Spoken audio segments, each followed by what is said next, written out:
नमो विष्णुपादाय कृष्णपृष्ठाय भूतले श्रीमते जय पताका स्वामी नीति नामिने नमो आचार्यपादाय निताय कृपापदायिने गौरपथ दामोदर नगर ग्राम तारिणे कृष्ण प्रणाम। तो आज के আমরা गीता महात्म्य सप्तम अध्याय पाठ করে শ্রবণ করব। শ্রী শিব বললেন, প্রিয় পার্বতী, এবার তোমাকে শ্রীমদ্ ভাগবত গীতার সপ্তম অধ্যায়ের মাহাত্ম্যের কথা বলবো। এটি শ্রবণে কর্ণকুহর স্বর্গীয় সুধায় পরিপূর্ণ হবে। একটি বড় শহরের নাম পাটলিপুত্র। শহরটি অনেক বড় বড় তোরণদ্বার আছে।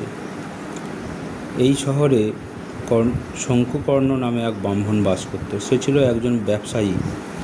ব্যবসা করে সে প্রচুর অর্থ সঞ্চয় করেছিলেন। তার পূর্বপুরুষদের জন্য কখনো সে কোনো ধর্মীয় ক্রিয়াকলাপ বা শাস্ত্রীয় আচার অনুষ্ঠান উদযাপন করেননি। সে কোনোরূপ ধর্মীয় ক্রিয়াকলাপ করেনি। তো সে এত ধনী হয়েছিল যে রাজা মহারাজা পর্যন্ত তার গৃহে ভোজন করতেন। শঙ্কুকর্ণ একজন অন্যতম সেরা কৃপণ লোক। সে তার সঞ্চিত অর্থ মাটিতে নিচে পুঁতে রেখেছিল। একদা চতুর্থবার বিবাহ কার্য সম্পাদনের জন্য সে তার পুত্র ও কন্যা ও আত্মীয় পরিজন সহ যাত্রা করল। রাত্রিতে বিশ্রামের জন্য এক জায়গায় সকলে মিলিত হয়ে অবস্থান করল। সকলে ঘুমিয়ে পড়লে একটি সাপ এসে তাকে দংশন করে। তার পুত্র ও পরিজনরা মিলে ডাক্তার ও ওঝা ডেকে আনে, কিন্তু কেউ শঙ্কুকর্ণকে বাঁচাতে পারলেন না। শীঘ্রই সে মৃত্যুর কোলে ঢলে পড়ল। মৃত্যুর পর সে একটি প্রেত সর্প হয়ে জন্মালো। তার একমাত্র ধ্যানজ্ঞান ছিল তার সঞ্চিত অর্থ, যা তার গৃহের খুব কাছে পুঁতে রাখা হয়েছিল। তার সেই গুপ্তধনের বিন্দু বিসর্গ কাউকে তিনি প্রকাশ করেননি। প্রেত সর্প হয়ে সে তার এই ধন পাহারা দিত, যাতে অন্য কেউ তা অপহরণ করতে না পারে। প্রেত সর্পের ফাঁদে আবদ্ধ থেকে কিছুদিন পর সে ক্লান্ত হয়ে পড়ে এবং একদিন রাত্রিতে স্বপ্নে তার ছেলেদের দেখা দিয়ে তাকে সাহায্য করতে অনুরোধ করে। পরের দিন সকালে তার অলস ছেলেরা ঘুম থেকে উঠে পরস্পর সেই স্বপ্ন বৃত্তান্ত বলাবলি করল। এক ছেলে একটা বড় কোদাল নিয়ে তার পিতৃ নির্দিষ্ট স্থানে এলো।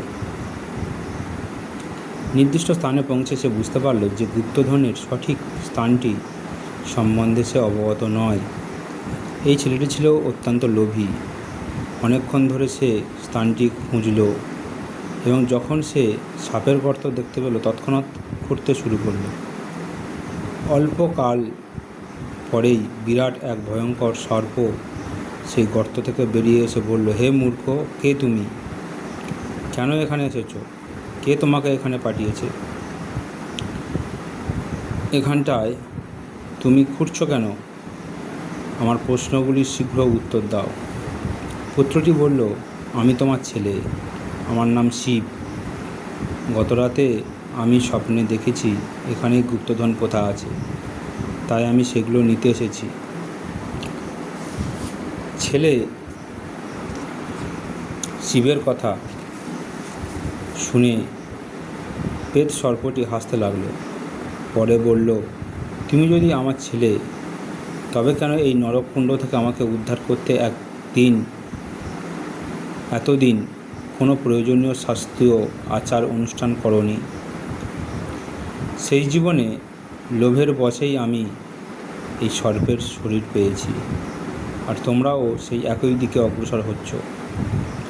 পুত্র জিজ্ঞাসা করল, হে পিতা, কৃপা করে বলুন, কীভাবে আপনি এই নরকীয় অবস্থা থেকে উদ্ধার পাবেন?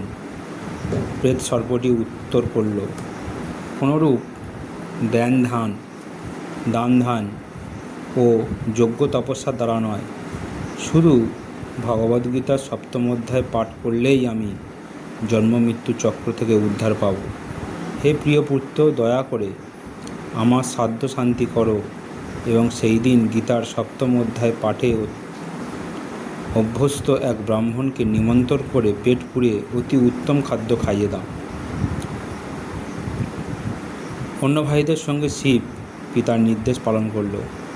সেই ব্রাহ্মণটি যখন শ্রীমদ্ ভাগবদ্গীতার 7ম অধ্যায় পাঠ করতে থাকল, শঙ্কুকর্ণ তখন প্রেত সর্পের সেই ভয়ঙ্কর দেহ ত্যাগ করে এক দিব্য চতুর্ভুজ মূর্তি ধারণ করল।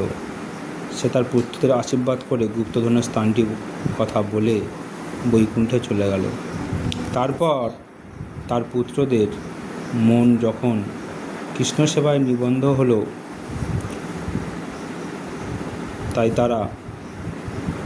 পুত্রদের মন এখন কৃষ্ণ সেবায় নিবন্ধ, তাই তারা সেই সঞ্চিত অর্থে মন্দির নির্মাণ, কূপ খনন, খাদ্য বিতরণে ব্যয় করল। প্রতিদিন তারা শ্রীমদ্ ভাগবদ্গীতার 7ম অধ্যায় পাঠে মগ্ন হলো এবং অচিরেই পরমেশ্বর ভগবান শ্রীকৃষ্ণের শ্রীপাদ পদ্ম লাভ করল।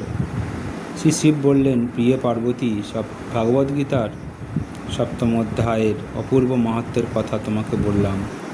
যে ব্যক্তি এই বর্ণনা শুনবে তার সমস্ত পাপ পুণ্য প্রতিক্রিয়া থেকে সে মুক্ত হবে। জয় শ্রীল প্রভুপাদ কি জয়।